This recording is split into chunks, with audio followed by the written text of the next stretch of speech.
하루는 제가 출근길이었는데 사람이 줄을 엄청 길게 늘어서 있더라고요. 그래서 아침부터 이렇게 대박인 집이 있나 하고 봤는데 이게 제가 대만에서 가장 보기 싫어하는 것 중에 하나인데요. 이거 진짜 애물단지거든요. 네, 그래서 작은 사업을 하나 준비하면서 진짜 이거 믿을 사람 하나도 없다. 네, 안녕하세요. 대만 이야기 전하는 바로내국 생활입니다. 저는 기본적으로 돈을 잘 쓸 줄 모릅니다. 돈 쓰는 게 조금 겁나는 사람 중에 한 명인데요. 대만에 처음 올 때만 해도 물가는 싸겠지, 그리고 외국인이니까 돈을 조금 더 벌어서 풍족하게 살 수 있겠구나 생각을 했는데요. 이런 환상이 깨지는 데는 시간이 정말 오래 걸리지 않았습니다. 오늘은 제가 대만에 와서 헛돈 썼다고 느꼈던 순간들, 쓰지 않아도 될 돈을 썼던 기억들을 한번 모아봤습니다. 여러분들 모두 돈 많이 모으시기 바라면서 영상 시작하겠습니다. 먼저 윤님을 비롯한 몇몇 구독자분들이 질문 주셨던 내용인데요. 이것만큼 아까운 돈이 없죠. 세금 먼저 살펴보겠습니다. 일단 대만 직장인은 총 4가지 정도의 세금이 있는데요. 건강보험료, 노동보험료, 소득세, 그리고 연금까지 이렇게 4가지가 있습니다. 건강보험료는 소득에 따라 조금씩 달라지지만 소득의 5% 정도를 납부하고요. 노동보험료도 5% 정도 납부합니다. 노동보험 명목으로 지불됐던 비용은 출산휴가라든가 유직, 노년, 또 병가 이런 명목으로 일을 쉬어야 하는 경우에는 혜택을 받을 수가 있고요. 소득세도 소득 구간에 따라 조금씩 달라지긴 한데요. 보통은 5% 수준을 내고 있고, 외국인이 대만에 와서 180일 이상을 거주하지 않고 소득을 얻게 되면 그 소득에는 18%의 조금 높은 세율이 매겨집니다. 그리고 마지막으로 국민연금은 영주권을 갖고 있는 외국인 그리고 대만 국민들이 의무로 가입을 해야 하는데요. 최대 소득의 6%까지 보험료로 납부하고 있습니다. 이렇게 보험료 세금 명목으로 모두 합쳐보니까 소득의 약 15% 이상을 세금으로 납부하고 있더라고요. 저는 영주권자라서 국민연금이나 이런 것도 나중에 받을 수 있다고는 하는데 지금 이렇게 대만 생활하면서 받는 혜택들만 모아도 그렇게 세금이 아깝다는 생각은 안 드는 것 같아요. 그럼 본격적으로 제가 대만에서 헛돈 썼던 기억들을 모아보겠습니다. 이런 모습처럼 가게 앞에 줄 서는 경우를 많이 볼 수가 있어요. 서 있는 분들이 다 현지인이니까 진짜 현지인 맛집이네 라고 생각을 할 수도 있어요. 하루는 제가 출근길이었는데 사람이 줄을 엄청 길게 늘어서 있더라고요. 그래서 아침부터 이렇게 대박인 집이 있나 하고 봤더니 우체국이더라고요. 그래서 이거 그냥 대만 사람들이 줄 서는 걸 좋아하는구나 라는 거 확실히 느꼈고요. 요즘은 이제 구글맵을 통해서 평점을 많이 보고 가잖아요. 어떤 우육면집이 평점 4.8점을 기록하고 있더라고요. 리뷰도 많고 평점이 많으면 여긴 진짜 현지인 맛집이다 라고 해서 갔는데, 그 가게에 도착하자마자 정문에 구글맵 리뷰에 5점을 주면 반찬을 하나로 무료로 줄인다 이렇게 적어놨더라고요. 진짜 이거 믿을 사람 하나도 없다.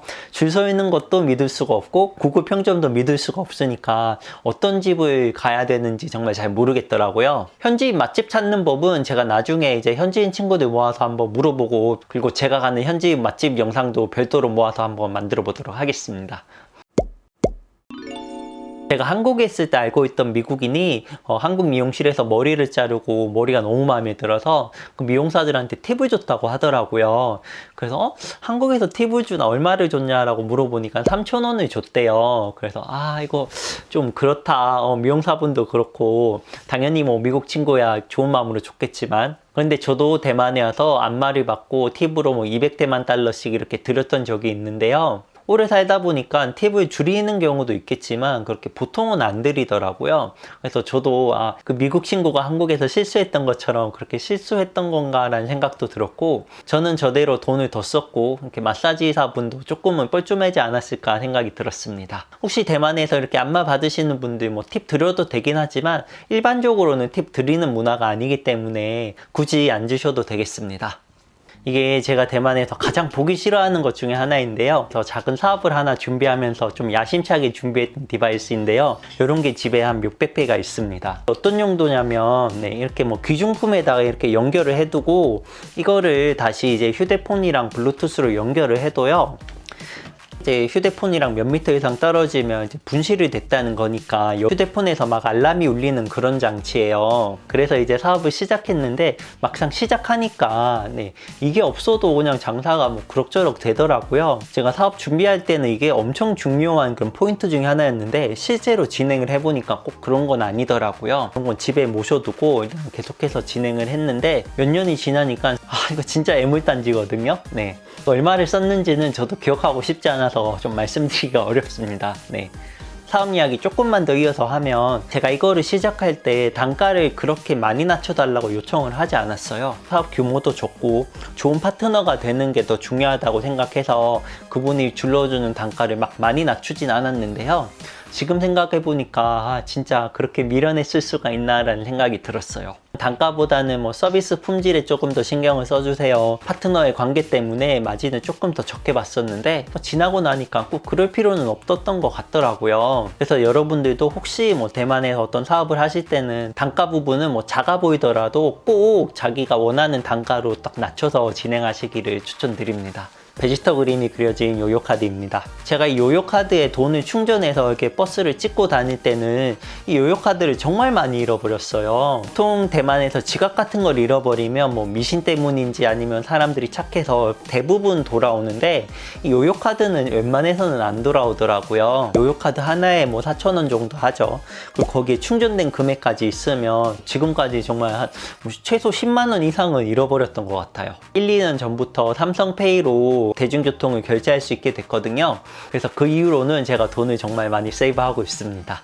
타이베이의 택시 기본 요금은 80대만 달러, 한국 돈으로 약 3,000원이 조금 넘는데요. 그렇게 싼 편은 아니라도 많이 높은 편도 아니라서 대만 생활 초기에는 택시를 많이 이용을 했어요. 날씨가 많이 덥기도 하고 습하기도 해서 그냥 택시 타야지 하고 많이 탔었는데요.